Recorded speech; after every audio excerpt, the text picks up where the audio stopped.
Hi students, CA final सितंबर 25 का paper number 2 AFM आज हो गया और ये पेपर देखें तो बिलो एवरेज पेपर था। इसको इजी पेपर की कैटेगरी में डाला जा सकता है। इसमें हम बात करें तो जो एमसीक्यू आया है उसमें 5 केस स्टडीज है, 3 क्वेश्चन हर केस स्टडी में है। पहली केस स्टडी में 3 क्वेश्चन है, वो ऑप्शन से रिलेटेड है। दूसरी केस स्टडी में जो 3 क्वेश्चन है वो फॉरेक्स के हैं, बिल्कुल सिंपल ही हैं। थर्ड में मर्जर एक्विजिशन के हैं, उसमें भी 3 हैं।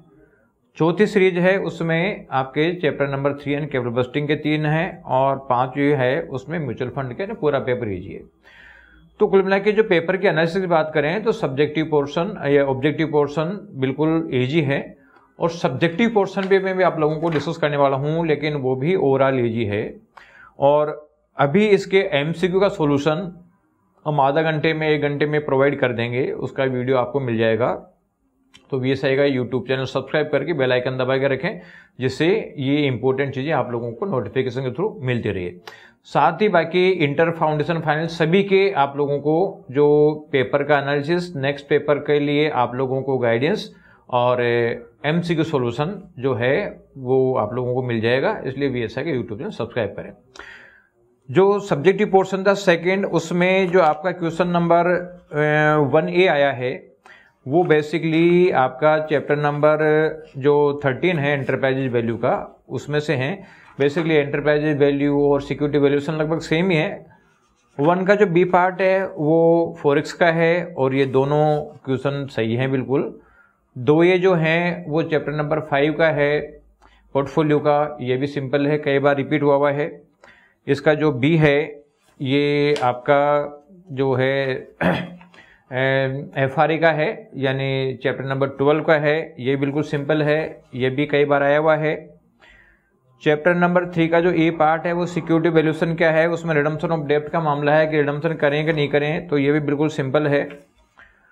इसका 3B जो है ये आप लोगों का म्यूचुअल फंड का है, ये कई बार रिपीट हुए क्वेश्चन है। इसका जो सी पोर्शन है ये थ्योरी का आया हुआ है ब्लॉकचेन टेक्नोलॉजी का, उसमें रिस्क कौन सी है।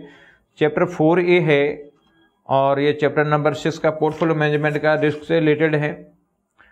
इसका 4B है बेसिकली ये चैप्टर नंबर 9 का है, डेरिवेटिव का है, सिंपल है। चैप्टर C है जो टेक्निकल एनालिसिस का है, ये आपका चैप्टर नंबर 4 का है। और ये जो करेंसी रिस्क है ये चैप्टर 6 का है, ये दोनों भी सिंपल है। क्वेश्चन नंबर 5 है, ये 11 चैप्टर से हैं, यानी इंटरनेशनल कैपिटल बस्टिंग का है, ये क्वेश्चन भी सही है। इसका जो बी पार्ट है वो म्यूचुअल फंड का है, ये भी सही है। और इसका जो 6A है बेसिकली ये आपका चैप्टर नंबर 5 का है, सिक्योरिटी के वैल्यूएशन से रिलेटेड है, सिंपल है। और इसका जो बी पार्ट है वो फॉरेक्स का है, फॉरेक्स में भी बिल्कुल सिंपल है। तो कुल मिला के पूरा पेपर सिंपल है, लेकिन सिंपल का मतलब ये नहीं कि आप लोगों को बिल्कुल इजी मार्क्स आ जाएंगे या इसे कोई आपका मार्क्स काट लेगी, ऐसा कुछ नहीं है। जब इजी पेपर आता है तो भी बच्चों के मार्क्स उतने ही आते हैं। रीज़न है कि टफ पेपर में मार्क्स बढ़ा दिए जाते हैं, इजी पेपर में वो बैलेंस रखे जाते हैं। इसलिए आप ये मत सोचना कि आप लोगों के मार्क्स कटेंगे इजी पेपर आ गया तो। कुल मिला के इजी पेपर में भी उतने ही बच्चे पास हो पाते हैं जितने ICI की रिक्वायरमेंट है। फिर भी हो सकता है कि 1 आध नंबर बढ़ाना पड़ जाता है कई बार, लेकिन आप ये मान के चलें कि बिल्कुल नॉर्मल मार्किंग होनी है। आप सही लिखे आए तो आपको मार्क्स मिलना है। अब अगला पेपर जो आप लोगों का होने वाला है वो advance auditing assurance and professional ethics का है।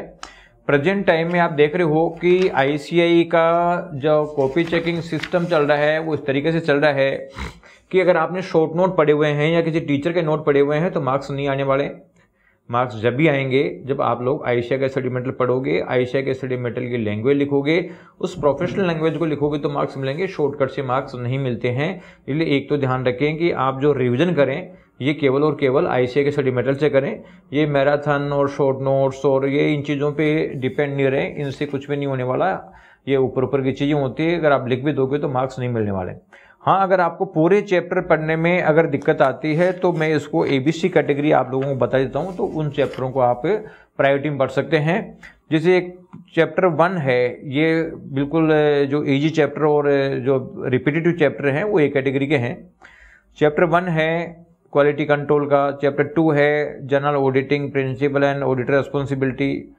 ये चैप्टर 3 है audit planning strategy and execution. इनको पहली प्रायोरिटी में ले सकते हैं। इसके बाद आप चैप्टर नंबर 5 ऑडिट एविडेंस, फिर 6 है कंप्लीशन रिव्यू, 7 है रिपोर्टिंग, ये ले सकते हैं।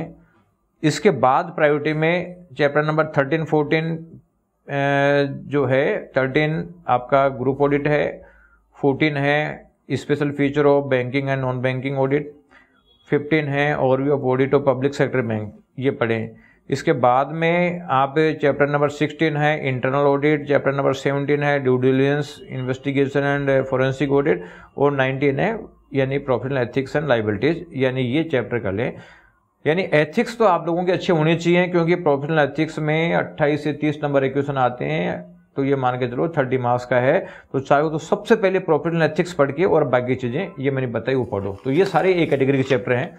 बी कैटेगरी में आप चैप्टर 8 है स्पेशलाइज एरिया, चैप्टर नंबर 9 है audit related services, chapter number 10 है रिव्यू ऑफ फाइनेंशियल इन्फॉर्मेशन, और 11 है प्रोस्पेक्टिव फाइनेंशियल इन्फॉर्मेशन। ये 4 चैप्टर हैं जिसमें 20 नंबर के क्वेश्चन आते हैं। ये कैटेगरी में 80 मार्क्स के क्वेश्चन आते हैं जो मैंने एक ही बताए थे।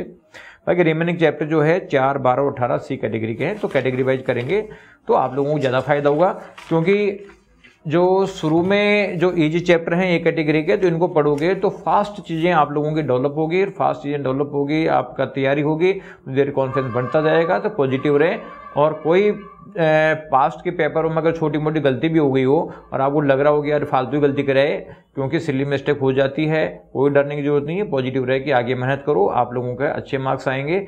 बस एक ही चीज़ चाहिए, बी पॉजिटिव। Thank you.